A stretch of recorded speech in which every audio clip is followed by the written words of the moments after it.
Hi guys, and welcome to another very quick-ish review that I wanted to do for a game that I've currently been playing. The game is Force of Nature.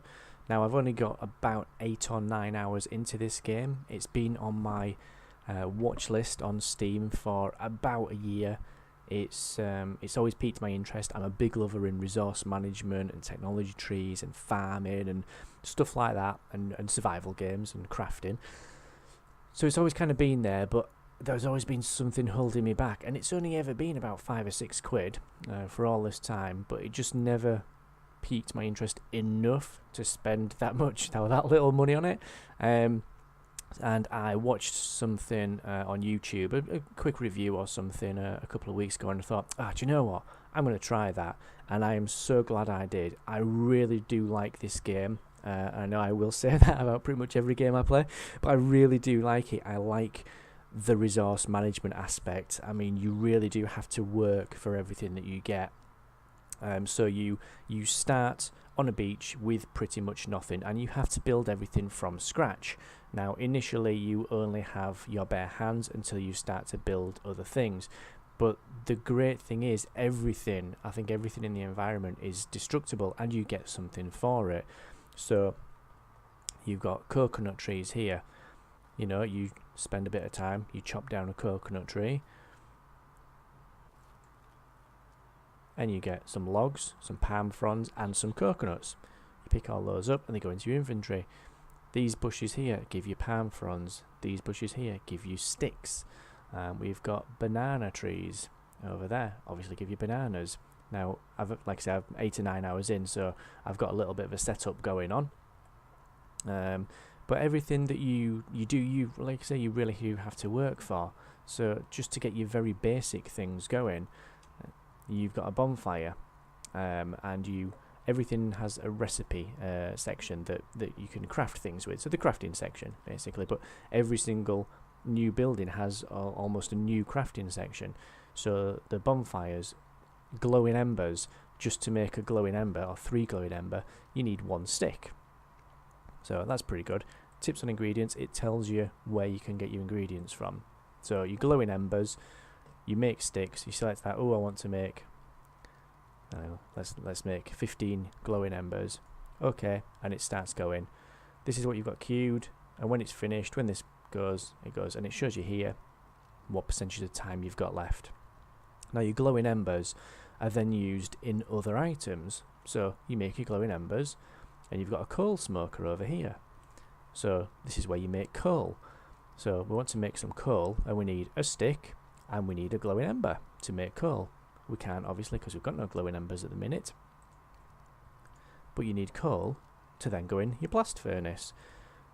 And if you want to make iron ingots, you need some iron ore, some coal, and some glowing embers. So not only do you have to make glowing embers in here, you need them to make coal, and you need them and the coal to then make iron ingots. And then you've got an anvil. I like to have everything in a line, in this production line, if you like. So it's one to the next, to the next, to the next. Then you've got your anvil, even just the basic things like there's some nails, you need iron ingots. And then you've got tools, which you put into your production item there. But everything's just going in a line, and I decided to make 2 of everything so that I can have 15 glowing embers making there, and then I can also set some going here. So let's get 18 going there. They're going to be made around the same time, but then I'll have double the amount. Same with the coal. Set 2 going at the same time for the same amount, and then you'll have double the amount when you're finished. So that's kind of how you make just the very most basic of things.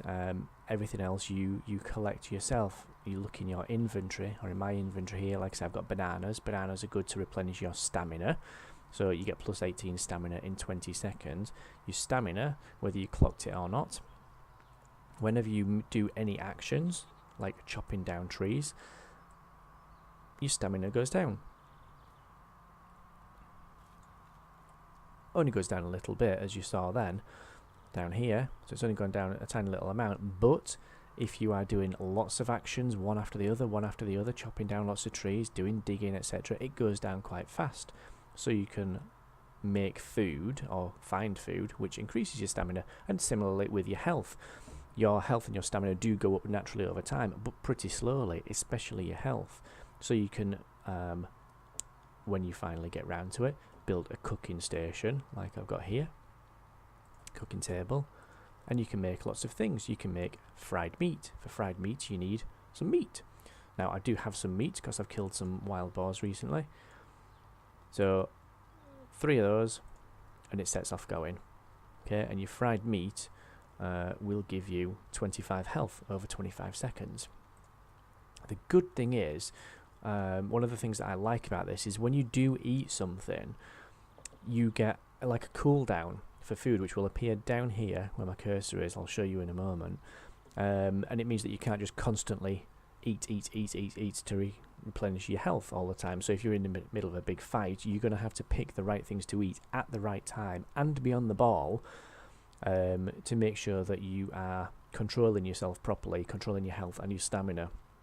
Because let's just, for example, take, I mean, we're not going to get any stamina increase from this, but if you eat a banana, you'll see down here your little timer running out. So you can't eat anything else until that has disappeared, which is pretty cool, because it does make it a little bit more tricky to control yourself, because you can't, like I say, just eat.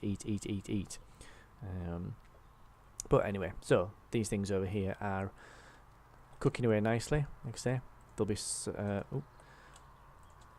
already made. So we've got 9 embers in there. We've got 6 in there, so we can take those. Now we've got them in our inventory. Your coal smoker, we can make some coal. So we need a log and some glowing embers. It tells you how much you've got in your inventory. It tells you how long it takes to make. So select these. We'll make 10 coal in there, and in this one we'll make 10 coal as well. So then in a couple of minutes we'll have 20 coal, which we can then put in here with our iron ore or whatever, and we can make some iron ingots, and then move over here, like I've said, and make some nails or whatever it was that we wanted to make. So as you progress through the game, you get lots of different things, and you go up levels. So this is your main section over here. So your characteristics, I'm currently level 6. This is your main damage, your armor, your run speed, because you don't have a run, you just walk at 1 speed. It is just this speed. This is also pretty good down here. Whenever you're making anything, crafting something, it always tells you when it's finished. And there's a really nice thing, whereas if you press spacebar, anything that's an item that you can pick up, it will highlight on the screen for you as you get closer to it. See my little farming plot over there. Construction is under attack. Oh, we've got a little goblin over here. It's a good chance to show you a bit of combat. Goblins.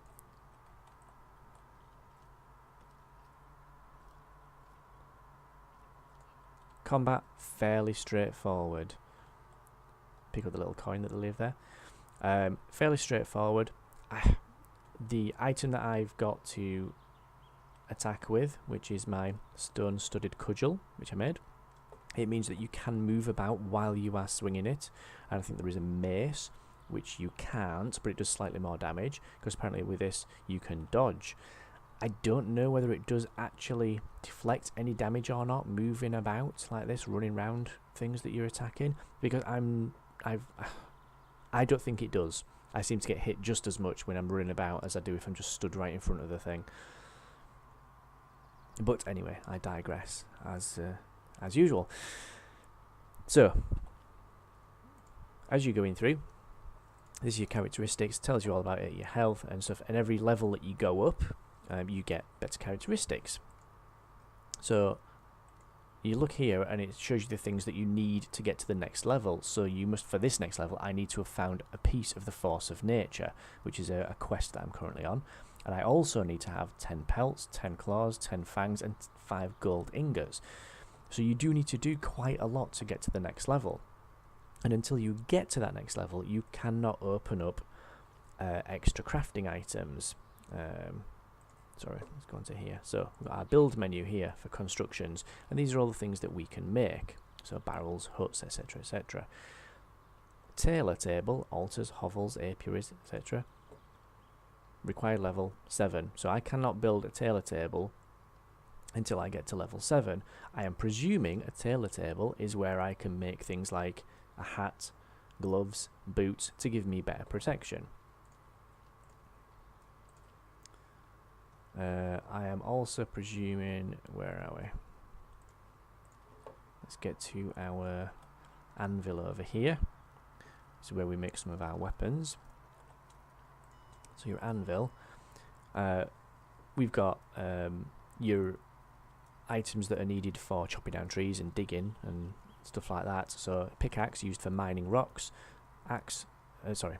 pick for mining rocks, axe for chopping down trees, shovel for digging in the ground, which is fine. But then to get a sword, I need to be level 7. So the next best weapon I can get would be at the next level. I have got the best weapon that I can possibly have for the level that I am at. That's how I see it anyway. I cannot build a better weapon. You can't find weapons or anything like that. You can only have what you make. So I have got the best weapon, and I have got all of the armor that I can possibly have. The problem that I've found with it, and this is only recently, is that I am at this level and my quest is currently to find a piece of the force of nature. The force of nature is where does it say? Blah blah blah blah blah blah blah. And it's going to be well guarded. So we look on our map, and there's a little icon here which shows you that the force of nature is over here. Now, these circles, by the way, are portals. These are pretty cool. It gets later on in the game when you start to make things and progress, and it is a good progression. You know, it does. You do have to work for it, and it doesn't take a huge amount of time. But it's good to say to yourself, right, I'm going to make a hut. I'm going to make a fence. I'm going to make a paddock and train some animals, and really give yourself a target. If you're good at doing that, you can really focus on stuff and create a pretty good settlement. Now, what I want to do is actually create walls all around this settlement. I'm lucky at the minute because I've got a quite good tree line. And when you've got heavy tree lines and heavy bush lines, you cannot walk through them, so it creates a natural barrier.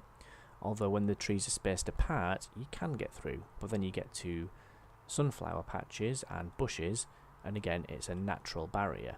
So you can't get through, and similarly, goblins can't get through from the other side. Now, I created a walkway over here so I could get through to different areas of the map. And now goblins just walk through it all the time, hence me having to put up a little palisade and keep it maintained, which you can do. You can repair it. Yeah. The good thing is as well, when you're building things, you put stuff down on the ground on a really good grid. And I think the grid is fixed. You can rotate stuff around, but you can't put them at funny angles. But it's good for working out where stuff goes. And you can fix that. There you go. And it's fixed now, back up to full strength. So, if you're good at setting yourself targets, you can say, right, well, I'm going to make a little pen for my emeralds, and this is not brilliant because I've thrown this together fairly quickly, and I've got the starting of something else going on here. Ideally, I'd like my cows in a bigger pen all to themselves, and my pig, my sheep, and chickens all in different places. Your cows make milk. Your pig, I don't quite get it, but your pig, if you feed it, it gives you worms, and the worms you use for fishing. I'm not quite sure how you get worms from a pig, but there you go. The sheep gives you wool, the chickens give you eggs, and the roosters give you feathers. And obviously to get all those items, you need to feed the animals. So if you feed a rooster wheat seeds and water, it gives you feathers. Chicken, wheat seeds and water. The cow needs wheat and water. The sheep needs wheat. The pig needs apples and water. So everything needs water. Your seed beds, which I've got 6 of here, some growing wheat, some growing coffee, they all need water. So everything needs 1 water. Your well makes water constantly. It just constantly fills up.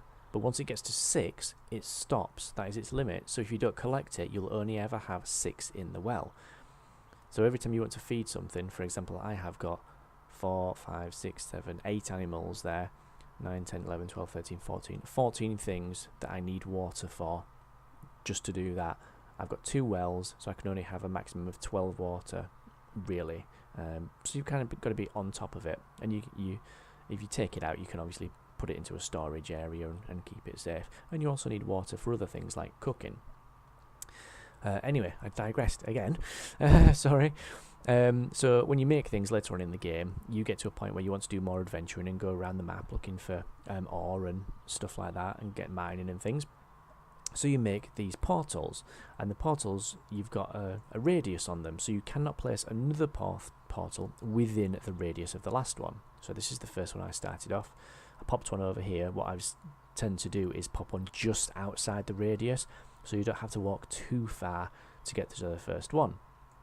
And you pop them down and just keep popping them down. So the problem that I have is, you saw how it was fairly easy to kill the goblin that we had there. But when there are more than... I'll just put my fried meat in my taskbar there so I can eat it if I need to. When there are more than a few, sometimes the battles can get pretty tough. So the point where I'm at now is an interesting one, because I use my portal to go to an area where I've built another portal, which is kind of right next to the... I'm up here now. So this is where my Force of Nature ancient item is. Now the red dots are bad guys. So if I look over here, was there a red dot over here somewhere? And show you how tricky it can be to take on a couple of things at once. Oh, hang on. Well, there's a warthog up here. And yeah, I've got a bow and arrow, so I can shoot it, although the bow and arrow is not very strong. But it is good for pulling. See, the warthogs hit pretty tough, and they run away. There we go, we shot it with that arrow. And there's a goblin there. But we've lost quite a lot of health, as you can see. That's just by killing one warthog, or fighting with one warthog, and I've got one goblin. Okay, now I'm not doing anything wrong, really, that I can see in the method that I'm attacking. Maybe I'm not running about enough, but we've lost a good quarter of our health. Yeah, so we're down to 100 health. Okay, we've lost a third of our health with a warthog and one goblin. Right.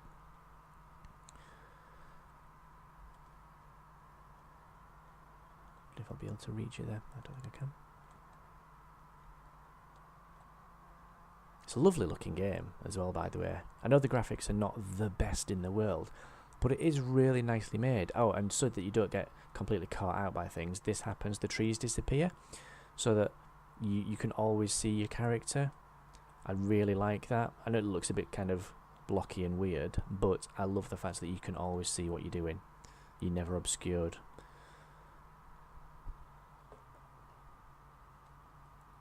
So we'll just go to this area, and just to kind of show you, I'm not going to go out here too far because I will just die, and this is my problem. So there's a bear. In fact, there's not. There's 2 bears and 1, 2, 3, 4, 5, 6 goblins at least there. Now I have tried this little bit 6 times so far, and I have died every single time. The good and not so good thing about when you die is that when you die, you go back to whatever spawn point you want to set, and it's usually one of these portals.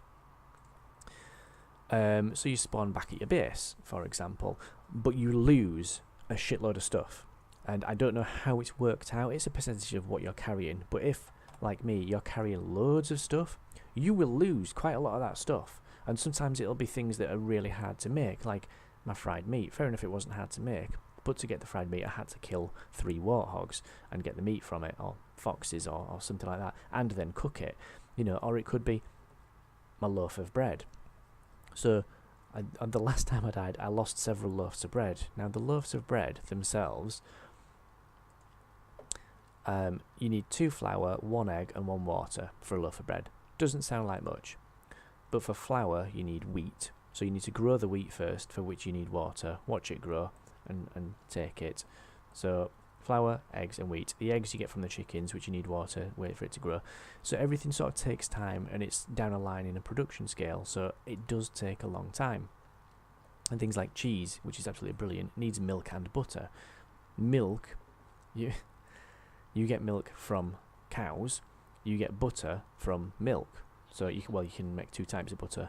You can either make butter from sunflower seeds, and you need 15 sunflower seeds, or you can make butter from milk, so you need 1 milk, makes 1 butter.